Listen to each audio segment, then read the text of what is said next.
Bueno, bárbaro. Vamos a ver un poquito acá. ¿Pueden ver ya el PowerPoint? Perfecto. Bueno, nuestra intención en esta charla de hoy es hablarle de novedades en cuanto al concepto del Pectus excavatum y propiamente los avances que hay en el tratamiento, ¿sí? Sé que ya son recientes, comentaron que no tienen tal vez tanta experiencia tratando estos temas, pero bueno, la intención de la clase, como son temas muy extensos, no era hablar de cero, sino comentarles las novedades propiamente dichas, ¿sí? Así que bueno, voy a comenzar. Acá pueden ver 4 pacientes totalmente diferentes, todos tienen Pectus excavatum, pero sí, a ver si ven mi cursor, arriba a la izquierda, ven un paciente con un Pectus tipo punch, ¿sí? Un Pectus, el hundimiento está centralizado acá a nivel inferior, el famoso tórax de zapatero, ¿sí? Arriba a la derecha vemos una paciente que tiene también un Pectus excavatum, pero un Pectus que nosotros le llamamos en valle. Si prestan atención a esta zona del esternón, está hundido ya desde la horquilla supraesternal. Son 2 pacientes con una presentación totalmente diferente del Pectus. Y abajo a la izquierda también tenemos otro paciente con Pectus excavatum, pero como pueden ver está marcadamente asimétrico, el hundimiento es bien marcado del lado derecho, ¿sí? Entonces el concepto de Pectus excavatum, fíjense que son pacientes totalmente diferentes y es muy difícil pensar en un tratamiento único para todos ellos, ¿no? Y abajo a la derecha ven un paciente que también tiene un Pectus excavatum bastante marcado, hundido bien desde arriba, pero si prestan atención tiene una incisión, una cicatriz anterior a nivel del esternón. Es un paciente que está recidivado después de un tratamiento resectivo o Ravage, ¿sí? A estos pacientes nosotros recidivados les decimos REDU, ¿sí? Entonces son 4 pacientes totalmente diferentes que se encaran de forma totalmente diferente. Otro concepto que nos gustaría que le quede, que vayan escuchando y que les suene, es el tema de la compresión cardíaca, sobre todo a nivel de las cavidades derechas. Toda la vida se habló del Pectus excavatum en una malformación estética, que a los pacientes les traía solamente trastornos psicológicos, y hoy en día está más que desarrollado que el hecho de tener un hundimiento esternal se apoya sobre el corazón y genera cambios en el mismo, y ahora les voy a mostrar un poquito cuáles son esos cambios. Acá tiene una videotragoscopía, acá tenemos una cardioresonancia en un sagital. Fíjense cómo con los ciclos respiratorios el hundimiento esternal, ¿sí? O el hundimiento de la pared torácica se clava sobre el ventículo derecho. ¿Sí? Se trabó un poquito, Maxi. Sí, ¿no? Se trabó un poquito, Sí. no sé si pudieron ver la toracoscopía del corazón. No, sí se A trabó ver, un poquito. Ok. Ahora sí, a te ver, veo. ¿pueden ver? Sí. Perfecto. Me interesa que se lleven este concepto. ¿Ven? El corazón, que tendría que tener forma de esfera o de pelota de fútbol americano, tiene en este momento acá, está recibiendo como si fuera un masaje por parte de la pared torácica. Y eso obviamente no es normal. En el 2008, acá el grupo de Buenos Aires, con el doctor Martínez Ferro, el Gastón Bellamunzón, que es el doctor que nos presentó recién, y otros cardiólogos muy reconocidos, especialistas en imágenes, publicaron un artículo muy novedoso, ¿sí? Que explica y trata de pacientes que cumplieron los criterios de inclusión. Estos pacientes eran todos pacientes con Pectus excavatum candidatos a la cirugía, ¿sí? Pacientes que su Pectus nos motivaba a indicarle la cirugía de corrección. Todos tenían que tener tanto tomografía como cardioresonancia para poder ser analizados y comparados. De este estudio del análisis del mismo salió que hay 3 tipos diferentes de presentación de compresión cardíaca. El tipo 0, donde el corazón no está comprimido, puede estar en su lugar normal o desplazado a la izquierda, pero no sufre de compresión. El tipo 1, donde la compresión es localizada a nivel de la pared libre del ventrículo derecho. Y el tipo 2 es cuando la compresión genera afectación auricular, ¿sí? O la tricúspide. Acá tengo unos ejemplos de resonancia de estos pacientes. Este es un tipo 0. Fíjense que mi corazón está desplazado hacia la izquierda, un paciente con Pectus excavatum, pero su corazón está indemne, la forma del mismo y el latido están intactos. Tipo 0. Fíjense, una cosa para que presten atención, este no es un corte axial, acá tienen los planos, se va fuera del plano, este corte se llama 4 cámaras. Es un corte que usan en las cardioresonancias para poder ver los dos ventrículos, las dos aurículas, y así evaluar las válvulas, las valvas, como se llama el septo interventricular, etc. ¿Sí? Para poder clasificar a los pacientes hay que hacer este corte de 4 cámaras. Acá tenemos 2 ejemplos de compresión tipo 1. Fíjense también, hundimiento external, ¿sí? Se comprime la pared libre del ventrículo derecho, pero no compromete la válvula AB, que es fácil de reconocer por las arterias coronarias. Otro paciente distinto, compresión por el hundimiento torácico, se comprime la pared libre del ventrículo derecho.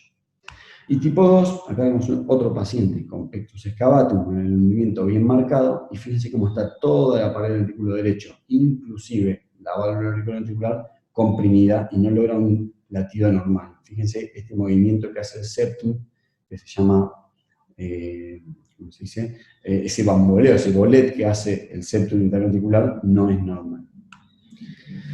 ¿Qué pasó cuando analizamos los pacientes? Tipo 0 o pacientes sin compresión cardíaca, el 23% de nuestros pacientes. Pero pacientes con algún tipo de compromiso o compresión cardíaca, ya sea tipo 1 o tipo 2, representaban el 77% de los pacientes. Eso significa que 8 cada 10 pacientes que tenemos con pectus excavatum, que por bastante importante, ¿no? Listo, terminamos con compresión cardíaca. Pasemos a otro tema también muy novedoso. No sé si escucharon hablar de las campanas de vacío, o vacuum bells, que como tratamiento no quirúrgico del pectus excavatum. Un poquito de historia, este señor, que se llama Eckhard Klopp, es un ingeniero alemán, que él tenía pectus excavatum para corregirse su propio pectus. Acá tiene una foto de él mismo con su aparato rudimentario que lo diseñó. El hombre se curó de su pectus y lo propuso, está totalmente patentado, y la verdad que es una herramienta que al principio a los cirujanos nos costó aceptarlo, ¿sí? Como un tratamiento del pectus. Imaginarse que un hueso se puede mover con aire es realmente difícil, sin embargo nosotros que tenemos experiencia y mucho volumen de pacientes con campana vemos los resultados. Acá tenemos, no sé si pueden ver bien, todos los modelos que se están comercializando en la actualidad de campanas de vacío, large y small, y otros modelos como bodybuilder, campanas para mujer y mini para pacientes más chiquitos. ¿Cuáles son las indicaciones de estos? ¿En qué paciente pensamos indicarle la campana de vacío? Hay 3 situaciones fundamentales. Una es el tratamiento preoperatorio en los casos muy severos. ¿Para qué? Para ganar elasticidad torácica. Fíjense, este paciente, una rigidez torácica muy importante y un pectus muy marcado. Fíjense los brazos del paciente, la contextura física, y les puede dar una idea de la rigidez de su tórax. Este paciente tenía 7 centímetros de hundimiento el día que lo conocimos. A este paciente le indicamos la campana de vacío durante un tiempo, y fíjense, no se curó de su pectus excavatum, pero mejoró una parte, y lo que más, la ventaja más grande, no solamente los 3 centímetros que mejoró su hundimiento, 115 casos. No le fue muy bien, ¿sí? Fíjense que solo el 37% de los pacientes que usaron la campana tuvieron resultados buenos o excelentes. La gran mayoría quedaron con falla de tratamiento o resultados muy pobres. Pero ellos mismos analizaron cuáles fueron las características que predominaban en los pacientes con buenos resultados, y vieron que principalmente la edad más joven, tórax con poco hundimiento, la flexibilidad torácica, que puede tener mucho que ver con la edad también, y el uso prolongado por lo menos de 12 meses, fueron los factores que más influyeron en los buenos resultados. Entonces, como conclusión de ellos es que tener menos vacuum bell es utilidad para pacientes muy complejos, cuando queremos ablandarlos para que lleguen mejor a la cirugía, efectividad selectiva como tratamiento primario en casos seleccionados, pero lo que nos gusta remarcar es que todavía nos falta aprender, es un tratamiento muy nuevo, y como toda cosa novedosa, a veces falta un poco de experiencia para poder pulir y seleccionar bien a los pacientes. ¿Qué otra novedad tenemos para encarar un paciente con pectus excavatum? ScanMed, la utilización de la tecnología 3D para sacar información de los pacientes y poder analizarlos, conocerlos y al mismo tiempo hacerles seguimiento. ¿Cuáles son las principales ventajas de esto? No es invasivo, no utiliza rayos X. Ahí está, miren, y es muy sencillo de utilizar. Acá tiene el doctor Martínez escaneando un paciente en consultorio. pocos segundos, utiliza un iPad con un aparato especial que es la capturadora 3D, rodea al paciente, ¿sí?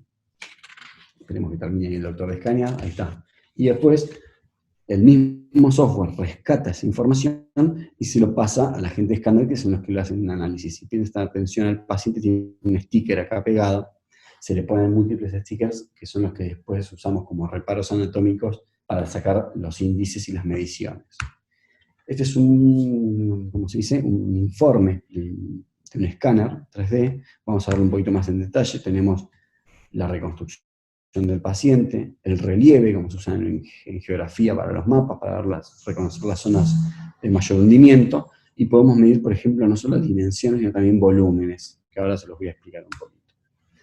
Elegimos la zona más hundida para analizar al paciente, y podemos sacar un montón de información. Fíjense, el diámetro transverso, que antes lo usábamos con una regla, el diámetro antero-posterior. Este es un diámetro que antes no lo podíamos obtener, que es el diámetro que hay entre la superficie cutánea preesternal y la espina, la superficie cutánea a nivel de la columna.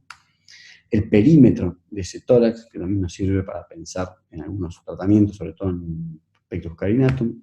El hundimiento, que antes también lo medíamos con una reglita, pero era muy operador dependiente y no era exacto, ¿sí? Y, como les hablaba recién, pectus tienen el mismo volumen, ¿sí? Y a nivel de los índices, por ejemplo, sacamos el índice de corrección, que es uno de los que tenemos más confianza, ¿sí? Que es la relación entre la parte más prominente y la parte más hundida del tórax. ¿Y qué otra ventaja tiene este escáner? Al no irradiar como una tomografía, por ejemplo, lo podemos repetir sin ningún problema. Entonces nos sirve para comparar nuestros propios pacientes en los tratamientos, por ejemplo, no quirúrgicos. Entonces tenemos acá un paciente que se escaneó antes de empezar un tratamiento con campana y uno que le pedimos después. Acá tenemos un informe comparativo. Escáner 1, escáner 2, ¿sí? Y vamos a verlo con detalle. ¿Ven? Acá está la diferencia en los relieves entre uno y otro. Una línea de tiempo, pasó 1 año y medio de tratamiento, usó este paciente con la campana. Y acá tienen la rodaja, como le decimos nosotros, ¿sí? O la línea de sección. Fíjense cómo cambia entre el inicial y el final del tratamiento. Y acá los tenemos encimados, ¿sí? Fíjense en rojo o en rosa el paciente nuevo, o después del tratamiento. Fíjense cómo corrigió la parte del hundimiento de la campana. Y acá tienen, por ejemplo, las líneas de tiempo, cómo el paciente se hizo más ancho, aumentó el límite, el diámetro transverso, no se modificó el posterior. Y miren el hundimiento, ¿se acuerdan? Pasó de casi 3 centímetros a 1,3 centímetros. La verdad que el resultado de este paciente fue bastante bueno. Y el índice de corrección obviamente pasó del 30% a 12%, que es casi lo que consideramos normal. A nivel de cirugía cambió muchísimo. Esta desde 1998, que el doctor Nas describió la cirugía de MIRPE, o mínimamente invasiva, para la reconstrucción del pectus excavatum. Fíjense que ya en el año 99, Marcelo Martínez Ferro y el doctor Carlos Freire, que son dos cirujanos de acá de Buenos Aires, Marcelo es nuestro jefe, nuestro mentor, estuvo ahí al año siguiente que estaba descrita la técnica y pudieron traerla acá a Buenos Aires para hacer nuestra propia experiencia. Ellos se desarrollaban en el Hospital Garraham, ¿sí? De Pediatría, Hospital Nacional de Pediatría, y en Fundación Hospitalaria, que es un hospital privado, pero de alta complejidad, con gran volumen de pacientes. Los pectus, más de 1000 casos atendidos, y lo más importante o concepto que nos gusta remarcar es que la seguridad del paciente. 0 lesión cardíaca, 0 muertes asociadas a los pectus excavatum. ¿A qué debe esa seguridad en el tratamiento? Uno de los pilares de esa seguridad lo da la grúa, como le decimos nosotros, o cabestrante elevador external, que es el nombre técnico. Fíjense que son unos elementos metálicos que se anclan a la camilla del paciente y se les pone acá un sistema de elevación, descenso, como un cricket, ¿sí? Que ahora van a ver un videito. Esto se amarra a un clamp óseo, que se llama clamp de Levin, y de esa forma agarramos el esternón para poder elevarlo. Miren esto, así como se usa, ¿eh? Ahí lo ven a Martínez Ferro dándole al cricket, y ahora van a ver este hundimiento en otro video que está un poco acelerado, cómo cambia. Díganme si lo ven bien. Desde dónde arranca y dónde termina ese esternón. ¿Ven cómo va subiendo? ¿Me escuchan? Yo lo Sí. Hola, hola. no sé si. Perfecto. Ujú. Miren esto, es el mismo paciente, esto es antes de subir el esternón y esto es después de subir el esternón. La cámara puesta lo más parecido posible. Fíjense cómo acá tenemos todo el pericardio y el corazón prácticamente escondido atrás del esternón. Y acá tenemos una visión perfecta del pericardio y de la línea de disección del mediastino anterior.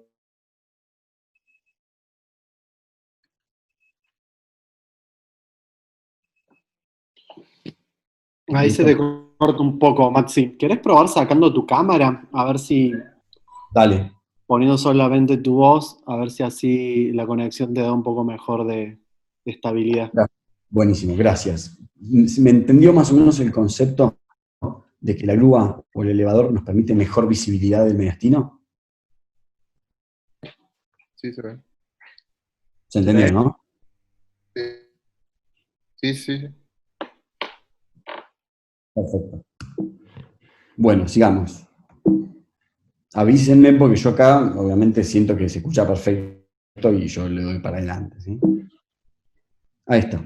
Bueno, acá ven la grúa colocada, ¿sí? Y hoy en día consideramos que la grúa es mandatoria para una cirugía de NAS o de colocación de implantes por el pectus excavatum, ¿sí?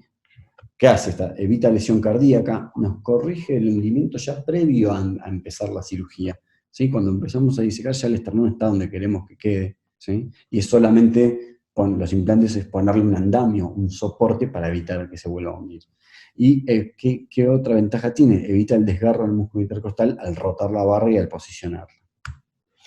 ¿Qué otra ventaja o qué otro cambio también muy importante hubo últimamente con respecto a la cirugía? El modelado del implante. Ustedes seguramente que si vieron una cirugía de NAS, el técnico te presta una válvula maleable de cobre, vos le das la curva y la longitud que querés, midiendo el paciente en quirófano, se lo pasás al técnico y el técnico te da la curvatura que vos elegiste ahí en el quirófano. Tardará 15 minutos, 20 minutos, lo que sea, te da la curva que vos le diste. Y si no queda exacta, la colocás, la sacás, la volvés a hablar, la tenés que volver a meter, ¿sí? Eso, la verdad que no es una situación ideal. Esto no va más, ¿sí?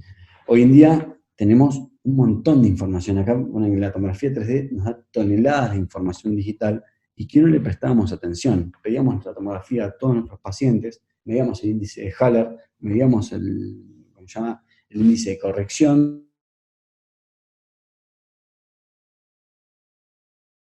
más información en una tomografía que eso y había que utilizarla. Entonces, fíjense, se desarrolló un software que se llama ERCOM 3D, que lo que hace es utilizar la información de la tomografía del paciente y lograr con mucha precisión, ¿sí? Que es prácticamente exacto, podemos medir la curva que le queremos dar al paciente, que lo ven acá en amarillo, los diámetros y los ángulos que tiene que tener. Una vez hecha esta curva, ¿qué hacemos? Lo imprimimos, ¿sí? Se imprime un molde en 3D en plástico, ¿sí? O se puede mandar a hacer en la curva de madera, y lo probamos en el mismo paciente. Esto es algo que nos lleva 5 minutos en consultorio, perdón. Citamos al paciente, le hacemos las marcas con marcador para reconocer los espacios intercostales donde pondríamos los implantes en quirófano y le probamos la curva. Fíjense que esta queda perfecta, ¿sí? Calculen que esto tiene que entrar por, obviamente, red subcutáneo o retromuscular. Una vez que nos damos el ok, que esta curva nos gusta y que es la curva que queremos dar a nuestro implante, directamente esto se manda a la fábrica y la fábrica nos manda los implantes ya armados, ¿sí? Con la curvatura, con el tamaño perfecto para cada paciente.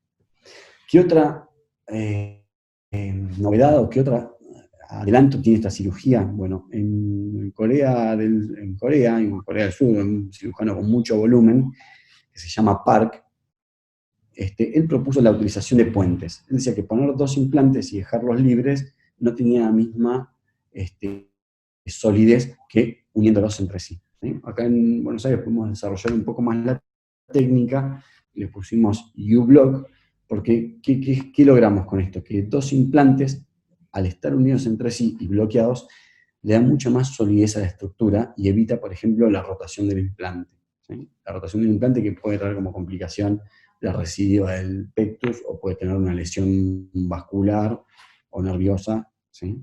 Así que con esta técnica de U-Block, la verdad que no hemos visto nunca más una rotación de un implante. Otro concepto muy importante que ya lo charlé al principio de la charla, ¿cuántos implantes necesita un paciente? ¿Se acuerdan del primer paciente tipo Punch? Un paciente que tiene un porcentaje pequeño de hundimiento, fíjense, su esternón por delante de las costillas y acá el esternón hundido, ¿sí? Versus otro paciente que está hundido ya desde arriba de todo, tiene todas las costillas por delante de su esternón, ¿sí? No se tratan igual. A este paciente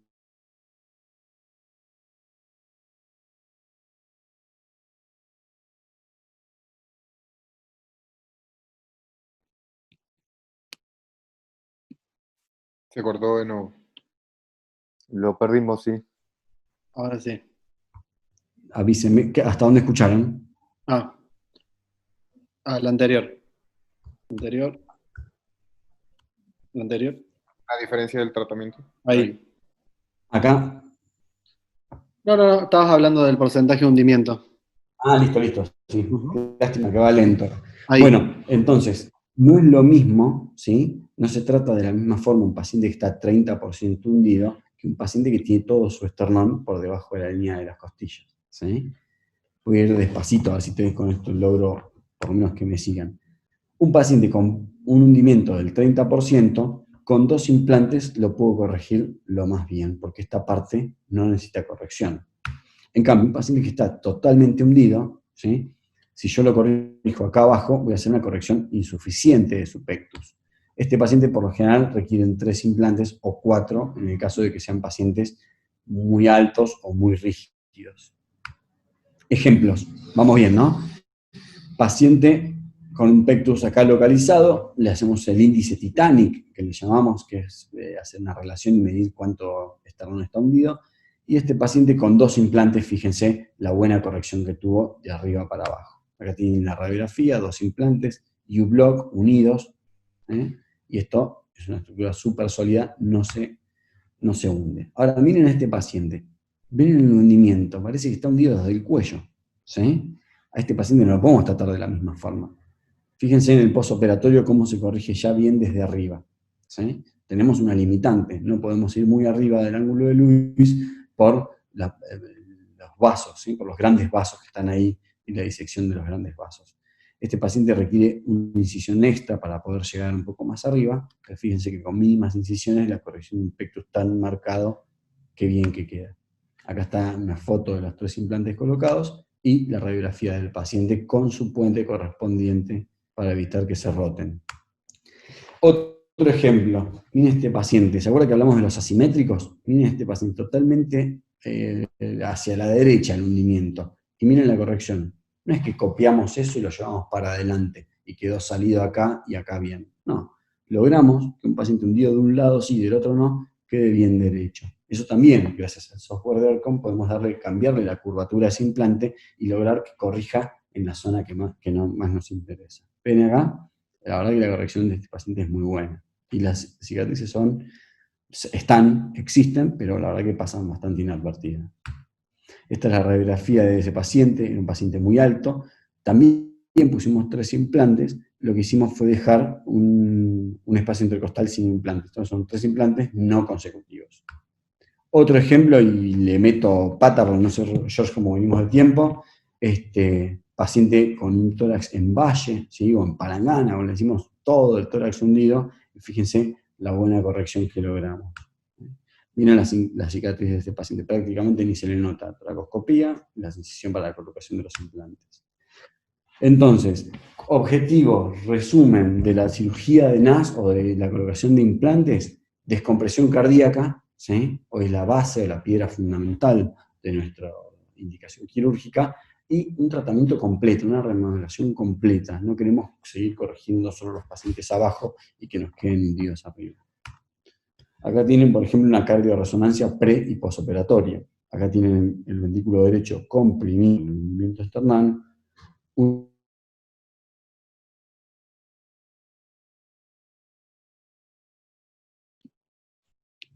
Trago de vuelta. Ahí se cortó otra vez. Ujú. Maxi. Se cortó otra vez, Doc. Perdón, muchachos, ¿eh? Ahí está. ¿Ahí me escuchan bien? Sí, Bueno, les repito, por si no lo escucharon, re importante. A la hora de operar un paciente con pectus excavatum, para elegir la cirugía de NAS o la cirugía que utilizan habitualmente, tenemos dos objetivos fundamentales. Primero, la descompresión cardíaca, que la consideramos mandatoria, ¿no? Hoy en día la indicación quirúrgica pensamos que tiene que ver para volver a reestructurar el corazón y su función normal, ¿sí? Y la otra es la remodelación total del tórax, no solamente corregir una zona del tórax, sino tratar de lograr una corrección completa, ¿sí? Sigo con ejemplos, esos ya son ejemplos de imágenes. ¿Pueden ver las cardiorresonancias pre y posoperatoria? sí. Bárbaro. Fíjense el mismo paciente con el hundimiento, cómo tiene su ventrículo comprimido, versus el posoperatorio y el corazón bien redondeado con forma de pelota. Sigo, ¿eh? Lo mismo. Sagital, ¿pueden verlos? Sí, Doc, se ve. Bárbaro. Acá con el ciclo respiratorio se le comprime y se le aplasta el ventrículo derecho. Mismo paciente, sin hundimiento, fíjense, el corazón sube y baja, pero no recibe esa compresión que recibía previamente. Listo. Yo ahí terminé mi parte y quería que George les hable de una cosa súper novedosa que es la crioanalgesia. Esperen un segundo que dejo de compartir pantalla.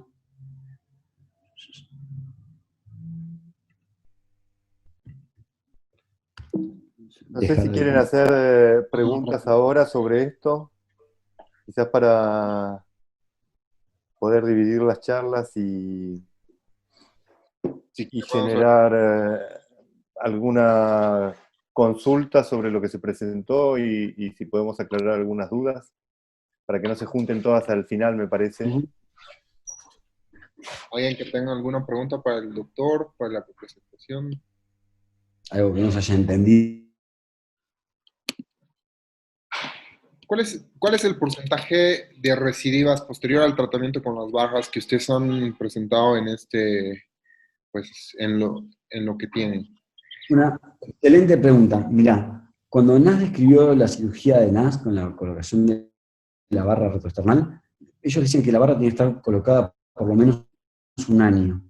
Pasaron unos años y analizaron su casuística y vieron que el 20% de sus pacientes tenían una recidiva total o parcial. 20%, 2 de cada 10 pacientes que dan una recidiva, es un número altísimo, ¿sí?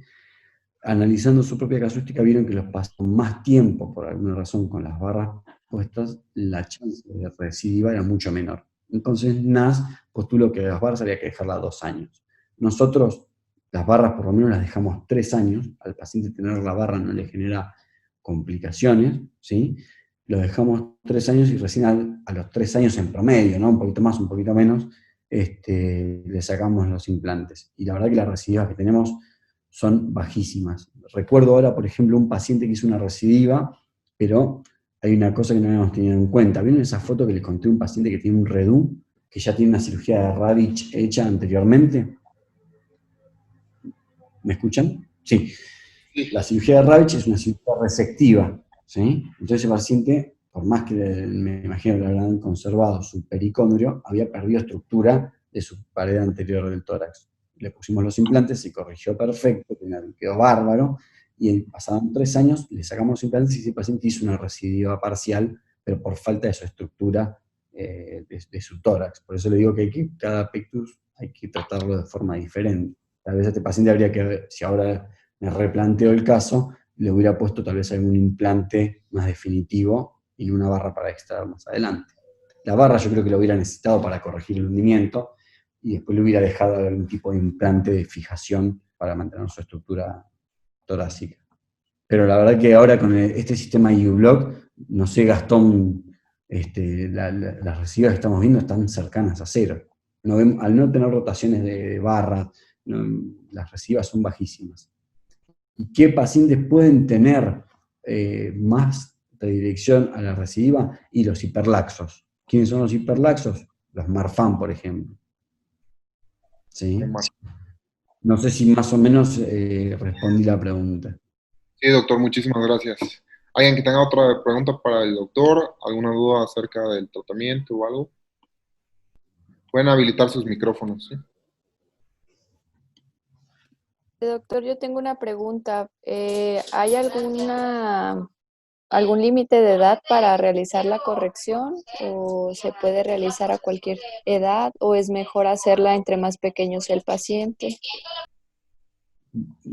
Angélica, ¿no? Muy buena la pregunta también. La bibliografía, la verdad que difiere bastante con eso. Por ejemplo, en Corea, este doctor que se llama Park, que tiene una experiencia enorme, él los opera ya desde muy chiquititos. Nosotros no tenemos una limitante para la edad, no es que existe una edad a la cual ya no se puede operar el paciente. Lo que tenemos es una predilección. Nosotros preferimos operar a los pacientes entre los 12, 13 años hasta los 16, ¿sí? Porque es un tórax que todavía no está solidificado, no está tan rígido, y que ya está terminando su crecimiento, contrastatural. El estirón, como le decimos acá en Buenos Aires, ¿entienden? Ese crecimiento abrupto que pega al paciente en el periodo de edad. ¿Por qué? Para evitar, por ejemplo, la recidiva, como decía recién el doctor. Si yo lo opero a los 8 años, lo corrijo, queda perfecto. A los 3 años le saco los implantes, en realidad tiene 11. Y de repente a los 13, 14 crece 30 centímetros y eso puede generar otra simetría torácica. ¿Se entiende? Entonces, si los operamos entre los 12, 13 años, le sacamos las barras a los 15, 16, esa presentación es un poco más infrecuente. Pero tenemos pacientes que han consultado mucho más adultos, no existían estos tratamientos cuando eran chicos o no los llevaban a la consulta, y hemos operado pacientes adultos. De hecho, yo soy cirujano torácico de adultos, operamos también adultos, pero son tórax bastante más rígidos.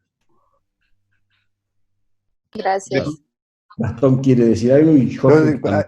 Quizás un comentario sobre las edades. Nuestra edad media de todos nuestros pacientes es 17 años, la edad quirúrgica. Y eso no es porque elijamos operarlo a esa edad, sino que tenemos muchos pacientes adultos también, porque consultan tarde. Entonces, la recomendación, sobre todo para los pediatras, es que a los pacientes los deriven tempranamente. Primero porque tienen la posibilidad de hacer un tratamiento no quirúrgico y quizás con el vacuum se curan y no llegan a la cirugía. Y segundo, porque hay que aprovechar la mayor flexibilidad del paciente. Nosotros operamos pacientes de 9 años muy graves también y hemos tenido buena evolución. Y la recidiva después de sacar los implantes en un paciente que se opera como un NAS primario, digamos que no es redu después de una cirugía resectiva, es casi, nosotros tenemos 0%. Sí, no tenemos recidivas en pacientes de NAS primario, digamos, sin tener una cirugía resectiva previa. Entonces, lo ideal de mandar es que se envíe a estos pacientes en edades más tempranas para que se les dé un seguimiento e incluso poder darles tratamiento no invasivo, pues me imagino que entre las edades de 8 y 12 años. ¿Sí? Exacto. Sí. Una recomendación que le decimos a nuestros colegas, a los pediatras, es que cuando notan el pectus, ya lo manden. No importa si tiene 3 años. Lo conocemos, hacemos una buena relación médico-paciente con el paciente y la familia, y no le hacemos nada, lo controlamos, y lo vemos una vez al año. No le cuesta nada al paciente, vamos haciendo un seguimiento y podemos elegir el mejor momento para tratarlo. No le cerramos las puertas a nadie. Entonces, apenas detectado el pectus, la recomendación es que lo manden. Preferible que vengan a los 3 años y seguirlo durante 5 años sin hacer nada, que al revés, que se pase por alto y que después venga tarde. Muchísimas gracias, doctor. Si alguien tiene una pregunta o no puede habilitar su micrófono, también la puede poner en el chat para que se las podamos pasar a los doctores. Perfecto. Si no, si quieren seguir con ello. Si gustan, y al final, si alguien tiene alguna otra duda, ya la podemos plantear. Perfecto. Ok. Bueno, voy a compartir mi pantalla, a ver si puedo.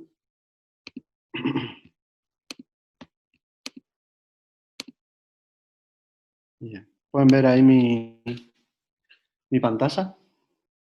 Sí, doctor. ¿Sí? Ok. Sí, perfecto. Si tienen algún problema o se corta, me dicen y vuelvo. Creo que tengo una conexión un poquito más estable igual. Bueno, la última de las novedades en cuanto al tratamiento del pectus excavatum es la crioanalgesia.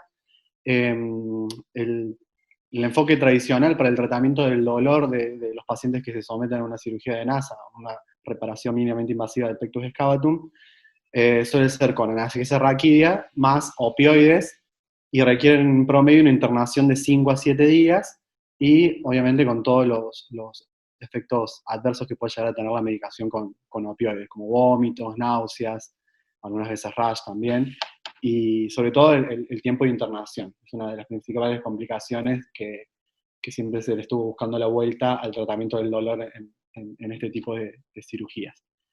¿Qué es la crioanalgesia?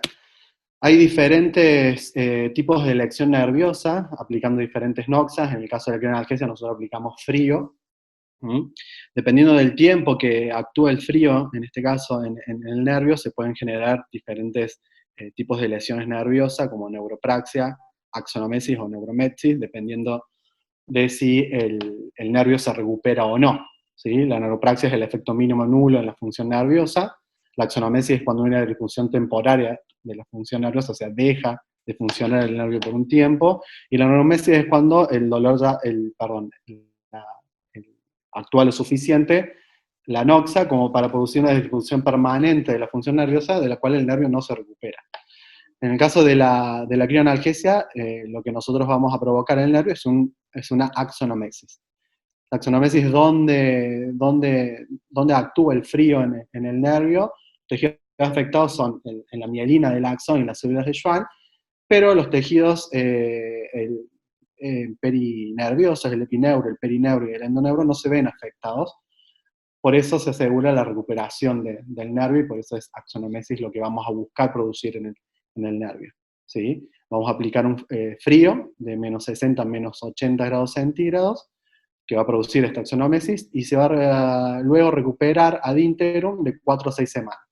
Esta recuperación depende de la cantidad de nervio que uno vaya a congelar, pero que la recuperación del nervio es más o menos 1 milímetro por día.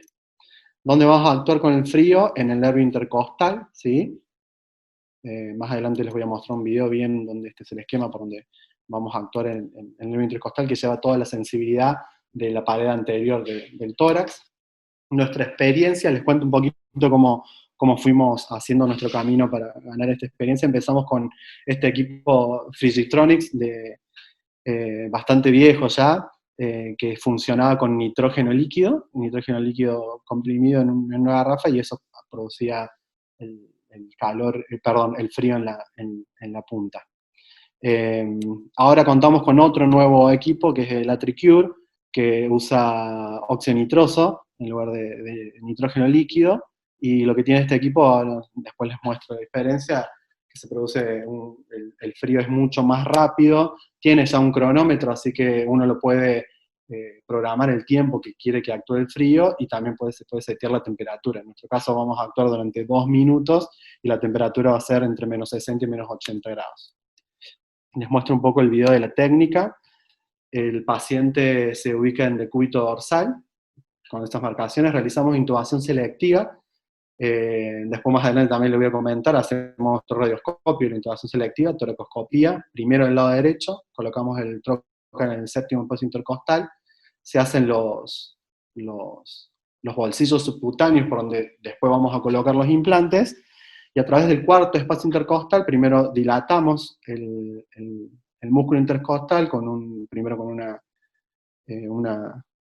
con un dilatador, un introductor, y luego metemos la punta de crioanalgesia. En este caso el video es de los primeros pacientes que hicimos con el equipo Frigitronics. Al entrar identificamos la arteria subclavea, primer, segundo y tercer espacio intercostal, y vamos a actuar del tercero al séptimo espacio intercostal. No por arriba, porque se produce por el riesgo de producir un síndrome de Horner, y no por debajo del séptimo espacio intercostal, para no producir debilidad de la pared anterior del tórax. A menos 60 grados centígrados, 2 minutos por espacio, del primero al séptimo. Terminamos, y se recluta el pulmón del lado que actuamos. Después pasamos al lado izquierdo, hacemos toracoscopía bilateral, un trocar de 5 milímetros en el séptimo espacio intercostal del lado izquierdo, y lo que sí tenemos en cuenta es inclinar la camilla hacia el lado derecho para producir que el corazón se mueva hacia el lado derecho y dejarnos espacio libre, la pared, donde vamos a ir a colocar la sonda de crioanalgesia. Ahora vamos a ver la visión que obtenemos del lado izquierdo. Vamos a identificar lo mismo, la arteria subclavia y los espacios intercostales, y del tercero al séptimo, nuevamente vamos a aplicar el frío.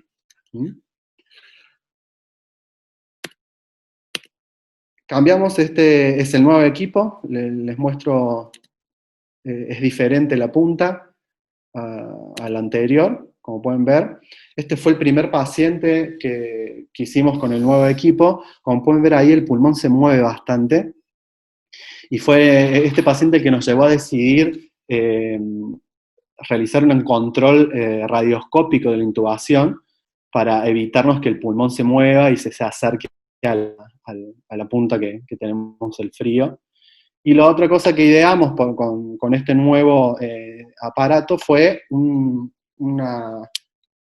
aislante para la punta, que es el nuevo aparato con esto blanco que ustedes ven. Es un aislante que nos da más rigidez para llegar al espacio, y como pueden notar, acá el pulmón está completamente bloqueado, que es como hacemos ahora habitualmente todas nuestras crioanalgesias, con el pulmón completamente colapsado, y tenemos el espacio suficiente para actuar y la seguridad de no producir ninguna lesión en el pulmón con el frío. En cuanto a nuestra experiencia, llevamos hasta el momento 56 pacientes tratados con crioanalgesia, con una edad promedio de 16 años, todos pacientes severos con un índice de Haller en promedio de 5,5 y un índice de corrección de 41% en promedio. Lo que medimos en los pacientes para compararlos con la experiencia anterior que teníamos es requerimiento de opioides durante la internación. Y acá podemos ver que 33% de todos los pacientes, de estos 56 pacientes operados, no requirieron ninguna dosis de opioides, solamente con AINE, y 38% requirió una dosis, mientras que solo el 19 y el 10% requirieron 2, 3 o más de 3 dosis. En definitiva, el 71% de los pacientes requieren ninguna o una sola dosis, disminuyendo muchísimo el uso de opioides. En cuanto al dolor neuropático, complicaciones de la aplicación del frío, en que las nuevas publicaciones están tratando de averiguar cuál es la incidencia del dolor neuropático. En nuestra experiencia fueron solamente 3 pacientes que presentaron este dolor. Todos se presentaron a las 3 semanas de la cirugía y tuvieron la remisión completa luego de 2 semanas de tratamiento con pregabalina. Igual todos entran en un protocolo que tenemos, que se le da pregabalina de manera preventiva una semana antes y una semana después del procedimiento, y en estos 3 pacientes tuvieron que tomar 2 semanas más al momento de la aparición de los síntomas. Los síntomas son como, el dolor neuropático es como un síntoma mucho más vago, como prurito, picazón o dolor que el paciente no puede precisar bien, y fue así como identificamos esta complicación. Y lo que también, como le decía anteriormente, bajamos los días de internación. De 5 a 7 días de internación en promedio, la mayoría de nuestros pacientes, el 90%, requieren 1 o 2 días de internación, y solamente 6% requieren 3 días, y 4% de 5 o más días de internación. Esto es lo que les tengo para comentar de crioanalgesia. ¿Tienen alguna pregunta? Muchísimas gracias, doctora. A ver, si alguien tiene alguna pregunta, aquí en el chat. Buenas tardes. Al realizar la crioterapia, ¿no se lesionan los demás elementos del paquete neurovascular intercostal? ¿Alguna consecuencia que tiene posterior a la...? No, no, la verdad que no hemos registrado, o sea, nosotros lo que hacemos es aplicar el frío en el espacio intercostal, no hacemos disección, y la verdad que no notamos nada raro ni con la circulación ni venosa ni arterial del paquete vasculonervioso, no vemos ninguna complicación. Doc. Un solo concepto, no sé si alguien quiere hablar, que la punta tiene que descongelarse antes de sacar. Se enfría, pero después se calienta antes de despegar para que no se queden pegadas las estructuras. ¿Sí? Si no tiene una biopsia, digamos. Eso sí, y con respecto a la pregunta de la lesión vascular, también me lo hicieron en el webinar que estuvimos hablando de Pectus hace algunas semanas, y hay que tener en cuenta que estos dispositivos están hechos para hacer crioablación cardíaca a cielo abierto. Hay una operación de Mainz, creo que se llama, que lo que hacen es hacer 11 cortes en el corazón, abierto, le abren el ventrículo y le aplican directamente la sonda de crioablación sobre el ventrículo a más de menos 60, porque lo que quieren es la interrupción definitiva de la transmisión nerviosa. Se tratan con esto las arritmias supraventriculares, entonces todas las cirugías cardíacas que vayan a reemplazo valvular, aurículo-ventricular, que generan arritmias, le hacen este tipo de crioablación a cielo abierto. Por ejemplo, tiene 12 cortes, entre eso el ventrículo, llegada de la AB, pero en todas las venas pulmonares atrás la cortan en 4. No la cortan, la apoyan y el frío traspasa toda la pared cardíaca. Genera una necrosis del nervio, pero no una necrosis del músculo, porque si no provocarían la ruptura cardíaca postoperatoria, y no la hace. Así que eso es como para desmitificar o el miedo que le tengan a la lesión de la arteria o vena intercostal, no pasa nada. Ok. No. ¿Algún comentario más? ¿Alguna pregunta para los doctores? Tampoco hemos visto trombosis ni ningún tipo de esas lesiones.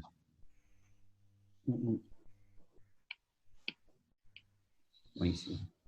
Pues, Bueno. creo que quedó muy bien. Excelente.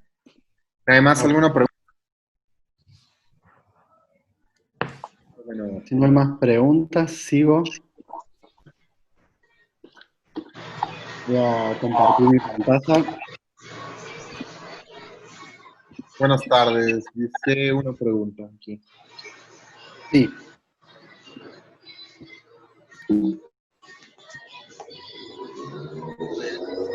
Buenas tardes.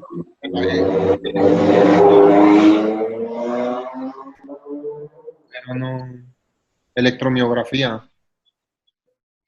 No solemos No se escuchó la pregunta, bro, porque había un sonido de fondo. Uso de electromiografía.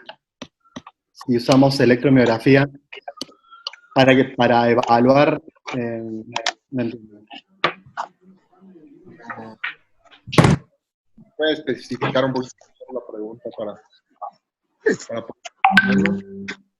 Hay varias líneas de estudios donde se utilizó la electromiografía para evaluar la recuperación del nervio luego de la actuación de la crioanalgesia o la crioterapia.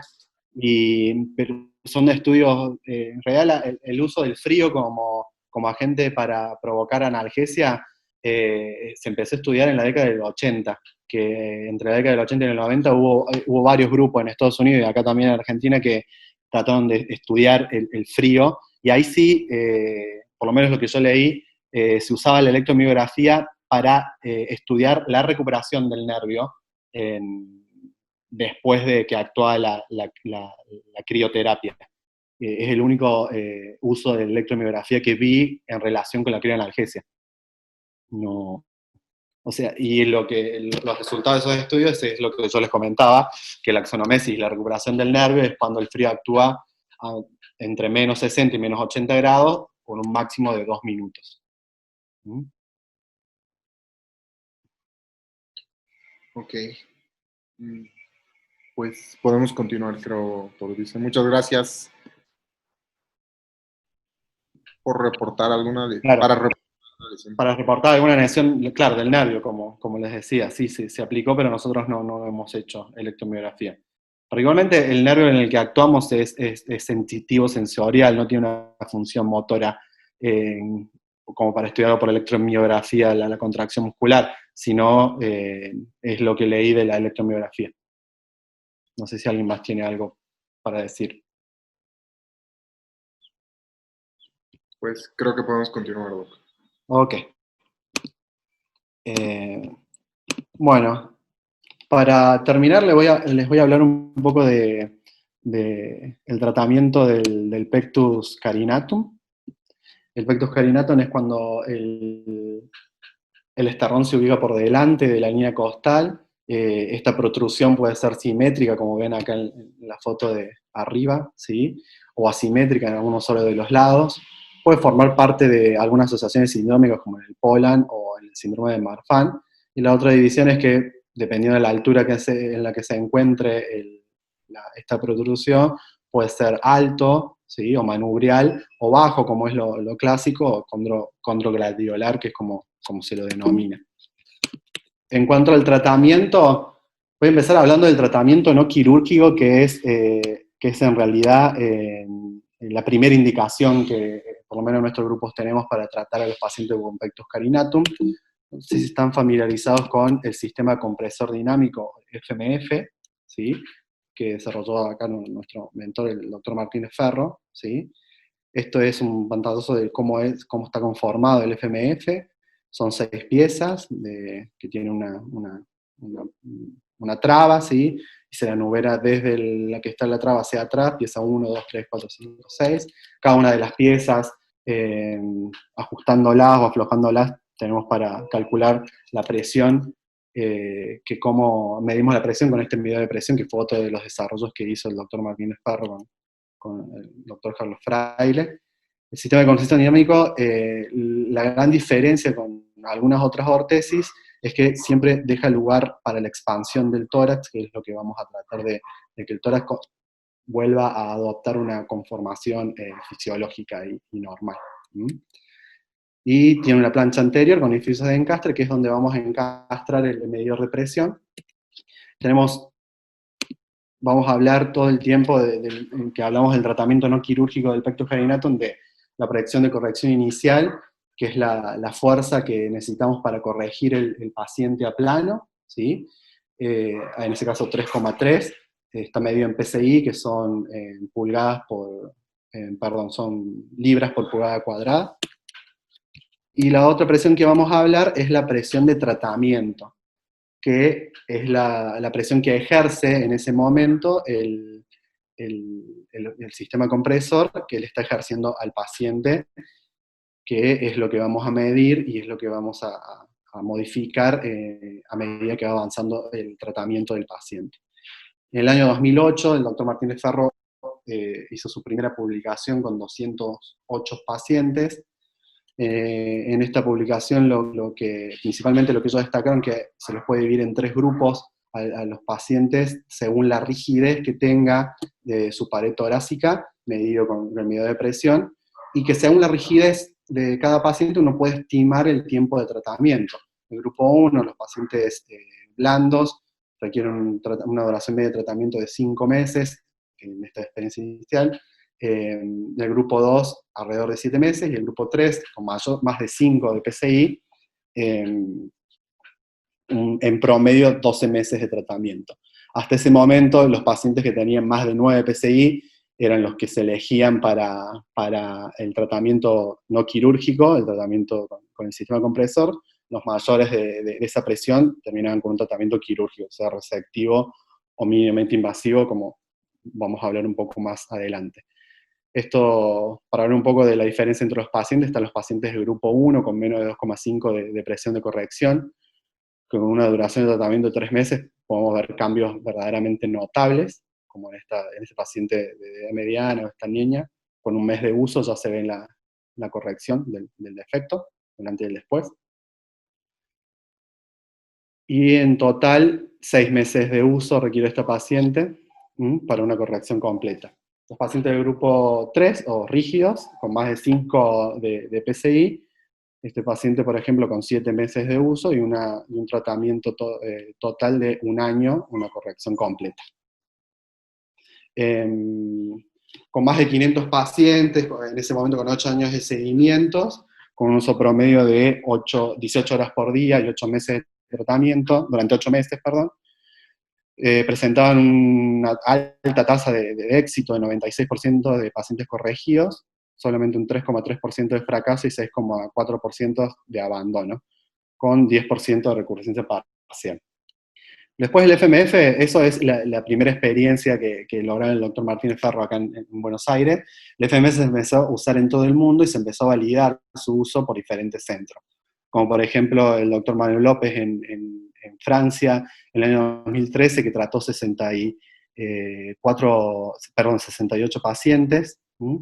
O este review del año 2017, que juntaba más de 7 estudios y un total de 959 pacientes con resultados superiores incluso a lo que había publicado Martínez Ferro, y que también trataban pacientes con más presión, con más de 9 PSI. Después se vio que pacientes, esas experiencias de otros centros, pacientes de hasta 14 PSI se trataban con el sistema compresor, con buenos resultados, lo único que necesitaban más tiempo de tratamiento.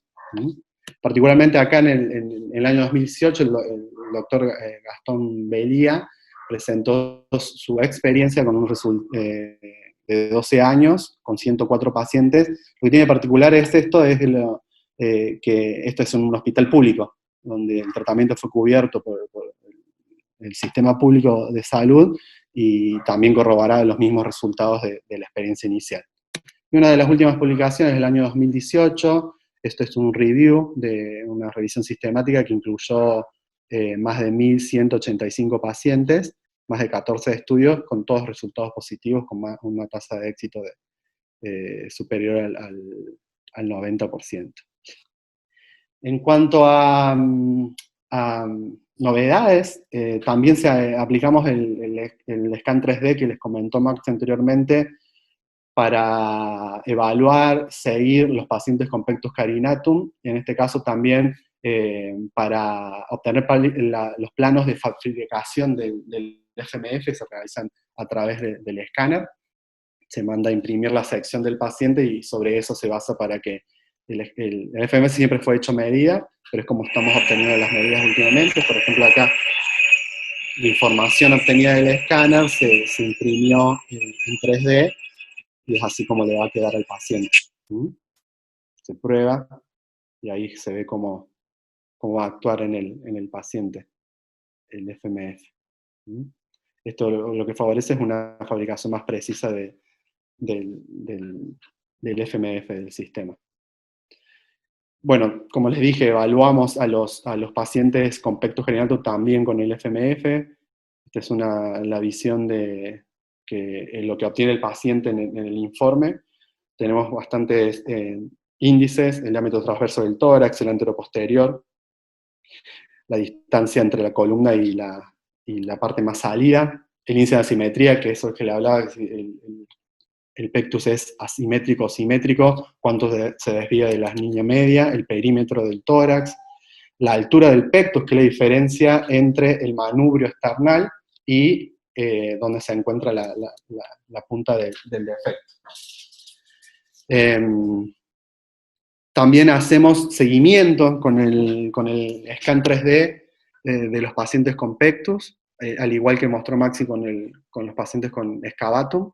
Ahí tenemos el informe, cómo le llega al paciente, cómo la altura del pectus fue bajando durante su tratamiento, y el antes y el después de 7 meses de tratamiento, y esto es como Maxi le mostraba en el pectus excavatum, esto es como lo vemos en el carinatum.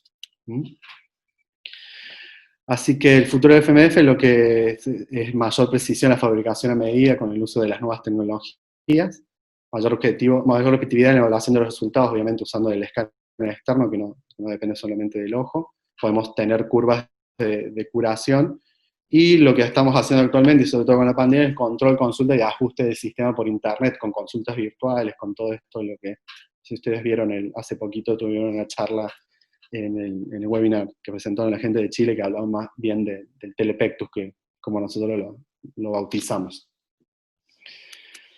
Bueno, y en cuanto al tratamiento quirúrgico, tradicionalmente el tratamiento quirúrgico del pectus carinatum venía muy tomado de la mano del pectus excavatum. Existe la cirugía radiactiva y la cirugía mínimamente invasiva. La cirugía mínimamente invasiva, lo que siempre se tomó como ejemplo es la técnica de Abramson, que en realidad Abramson es un cirujano argentino, trabajó en el Hospital Posadas, que tomó la misma implante parecido al implante de NAS, pero en lugar de colocarlo por dentro del tórax, hacía un túnel submuscular preesternal y lo amarraba a las costillas. Uno de los principales efectos de esta técnica, en realidad, o puntos para perfeccionar, siempre fue el sistema de agarre a las costillas, porque lo que se veía con esta técnica eran bastante recibidas cuando pacientes rígidos necesitan bastante fuerza para tener el implante en el lugar, y es lo que se le puede criticar a la técnica de Abramson. Entonces, modificando esta manera de fijar el implante al cuerpo del paciente, y a su vez también modificando el implante, porque no se usan el mismo implante que usamos para el pectus excavatum, es como presentamos hace años ya la técnica de CIPAC, que tenemos tenemos 10 pacientes operados, que CIP está agarrado con un precinto, ahora les voy a comentar cómo, a las costillas. El desarrollo de esta técnica implicó, por un lado, diseño y desarrollo del implante y de un sistema nuevo de fijación. Una foto del equipo de trabajo, donde hay ingenieros industriales, arquitectos, diseñadores industriales, ingenieros biomédicos. Se diseñó este implante que es hecho a medida, es personalizado, al igual que los implantes del pectus excavatum, y puede ser fabricado en acero o titanio. Se comienza la evaluación del paciente, al igual que en el pectus excavatum, los pacientes que son candidatos a una cirugía para corrección de su pectus carinatum, se empieza el estudio con una tomografía computada. La tomografía se lleva a un software, el software de ERCOM 3D, que nos da una curva del implante, ¿sí? Se diseña este implante y se puede imprimir en 3D, ¿sí? El uso de la tecnología de 3D lo aplicamos también en este caso. Se obtiene este implante, y este implante es el que probamos en el paciente, marcamos las costillas donde vamos a ir a fijarlo, ahí corrigiendo el defecto, probamos el implante cómo queda, si es muy ancho o no. Por general se fabrican 2 implantes, uno más ancho que el otro, para ver cómo queda en el paciente, y una vez que se decide que el implante está bien, se manda a fabricar en acero o Perdón, titanio. Jorge, iba a hacer Sí. Las manos anteriores son mexicanas. ¿Ah, Ya que estamos en sí? México, sí. Un Esa no, rotante. ese soy yo, pero el otro es el doctor Gustavo Tessier, que estaba con nosotros rotando como un Ajá. mes y pico, 2. Ahí, esas. Cuando No, esa corrige. es mía, esa Acá. sí, cuando el que agarra el implante. Nada, es Esta. un chiste, pero sí, ese es Gustavo Tessier, del Hospital Infantil de México. Mira. La diferencia con las barras que usamos para la corrección del pectus excavatum, estas tienen unas orejuelas por donde vamos a pasar la fijación del implante.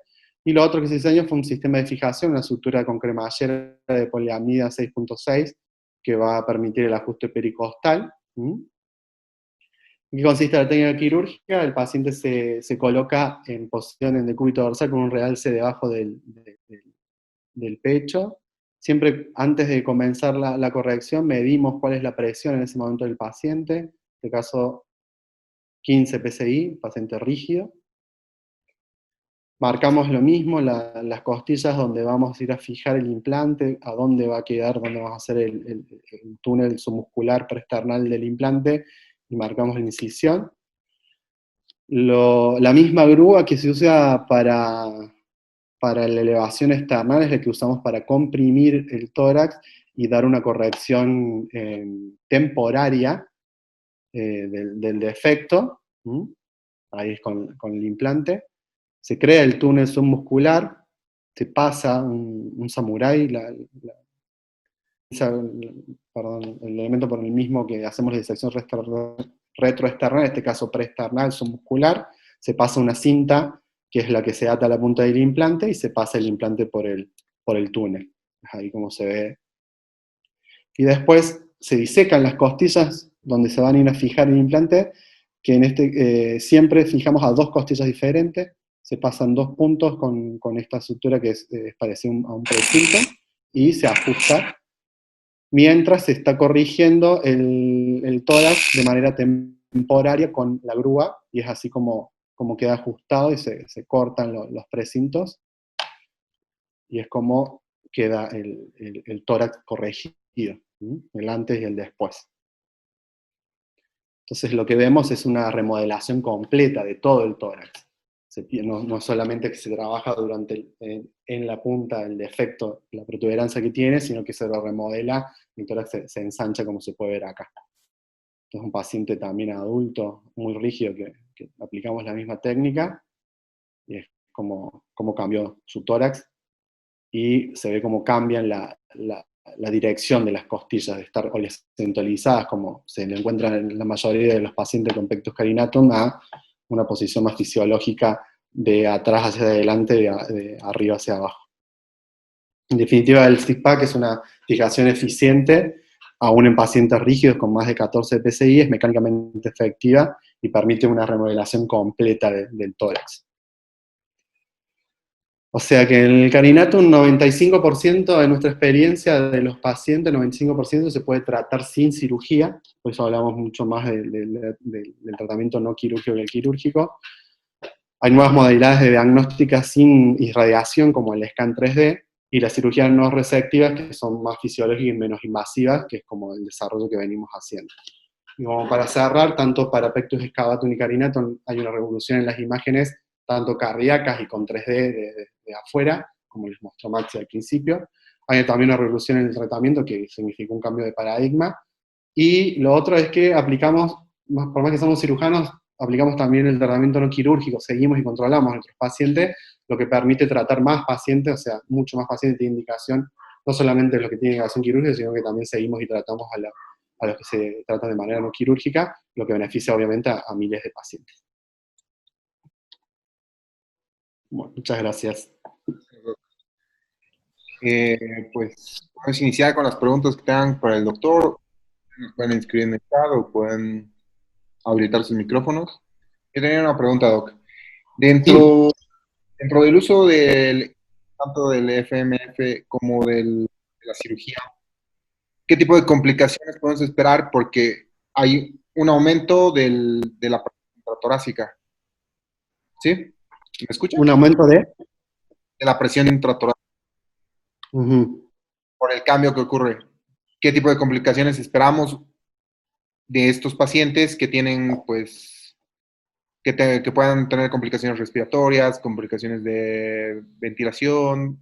No, de hecho, no. ¿Por qué? Porque en realidad los diámetros del tórax están alterados, y si uno en una radiografía o en una tomografía de los pacientes que tienen un pectus carinatum, se ve que el espacio retroesternón, que normalmente no existe, por lo general el esternón está pegado a las estructuras mediastinales del corazón y todo el tiempo por detrás, el pulmón tiende a invadir ese espacio nuevo que se genera. Entonces, con el tratamiento lo que estamos haciendo es que el tórax adopte su estructura fisiológica.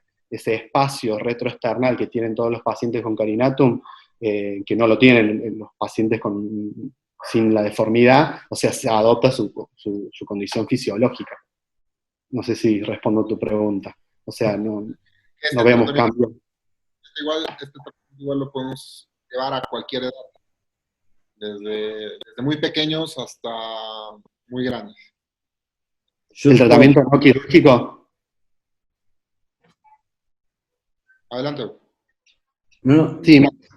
No, yo lo decía que la aplicación de fuerzas a nivel de la caja torácica que genera alteración en la forma no implica aumento de la presión intratorácica, porque el tórax está comunicado por la vía aérea con el ambiente. Entonces yo puedo apretar el tórax, pero si el paciente tenga la vía aérea permeable, la presión intratorácica va a ser una atmósfera, digamos. No voy a generar un aumento de presión intratorácica. Pero tampoco va a haber disminución de la capacidad pulmonar. Nada, no se afecta en lo más mínimo. Ni de forma aguda en una cirugía, y tampoco lo vemos de una forma paulatina en el FMF. No vemos atelectasias y esas cosas. Gastón. Ahí hay una pregunta en el chat. Fracturas costales. ¿Han tenido fracturas costales por la presión en el sit-back? Sí. Muy buena la pregunta. El tema, con respecto a la técnica quirúrgica mínimamente invasiva del pectus carinatum, la cirugía de Abramson se diseñó para un paciente que pueda ser comprimido. Por lo tanto, la flexibilidad es fundamental para indicar esta técnica. ¿Cuál era, como dijo Jorge, la principal falla de esa cirugía? Es que el implante se agarraba al estabilizador con un tornillo, y el estabilizador se agarraba con alambres a dos costillas. Entonces, siempre, en cualquier estructura mecánica, va a fallar la que menos resistencia tenga. En toda esa estructura que se le estaba poniendo al paciente, el alambre era el que fallaba. Entonces, o se cortaban los alambres o se iba metiendo adentro de la costilla porque el alambre es muy finito y iba cortando porque el esternón tiene mucha fuerza hacia adelante. O sea, y siempre, en cualquier cirugía de estas, ya sea excavatum o carinatum, es un tema mecánico, es de fuerzas. Entonces, ¿quién gana? Tienen que ganar los implantes, tienen que perder los cartílagos y las costillas. Y toda la fisiopatología de esto es que hay microfracturas que lo hacen más blando y después el organismo tiene que cicatrizar esas microfracturas. Llevado a esto, lo que nos permite el sit-back, que es una estructura muy eficiente, permite tratar fuerzas mucho más grandes. Entonces, como mostró Jorge, 14 PSI, 15 PSI, 16 PSI. Entonces, en esa estructura que nosotros le estamos colocando al paciente, es muy eficiente. Entonces, ¿qué vemos? ¿Qué va a fallar? Y la costilla ahora. Le damos mucha eficiencia al sistema, entonces la costilla puede fallar. Y en ese último paciente que mostró Jorge, con un tórax que parece en tonel, que es un chico de 20 y pico de años, tenía 18 PSI de presión. Entonces nos pareció mucho, así que en ese paciente lo bajamos a 16 con un año de tratamiento del FMF. Entonces dijimos, bueno, ahora está flexible como para poder operarlo. Y lo operamos, lo corregimos muy bien, ese paciente fue excelente la corrección, y ahí vengo a la respuesta. Ese es el único paciente que obtuvimos una fractura después de 2 años de haber tenido el sistema, 2 años y medio, porque el paciente ya estaba corregido, próximamente la extracción del implante, y fue cuando, después de un esfuerzo que hizo, se fracturó una de las costillas donde tenía agarrado el precinto. Es un paciente que vivía... Yo de una moto Kawasaki 1000 que pesa no sé cuántos kilos y... Sí, pero vivía lejos de Buenos Aires, así que vino sin ningún problema, sintió un dolor, se hizo la placa, se vio la fractura, no recidivó obviamente el pectus porque ya hacía 2 años y medio que lo tenía colocado, ya estaba osificado, digamos, o cicatrizado los microtraumatismos, se sacó el implante sin inconvenientes, pero para contestar la pregunta, tuvimos un solo paciente y no es frecuente porque no hay que olvidarse que el paciente debe ser flexible para indicar la cirugía mínimamente invasiva en el carinatum. O sea que, ¿por qué tenemos 10 pacientes y nosotros operamos 100 y pico por año? Porque la mayoría de los carinatum se cura sin cirugía. ¿Sí? Muchas gracias. ¿Alguien más que tenga alguna pregunta a los doctores?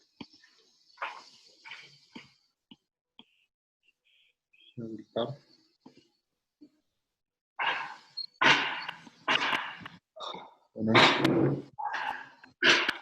creo que quedó muy claro.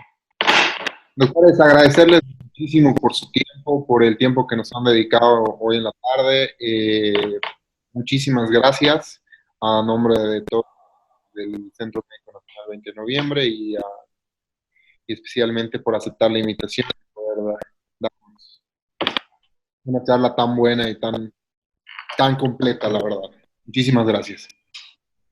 Bueno, quedamos en contacto igual, siempre que necesiten algo, paper para leer y lo demás, podemos estar en contacto. Un día quieren presentar a un paciente también. Doctor Martínez, doctor Belia, doctor Nazar, muchísimas gracias a los tres. Un saludo a todos, Muy Saludos a agradecido. todos. Un placer, que estén bien. Saludos. Gracias. Hasta luego. Chau, chau.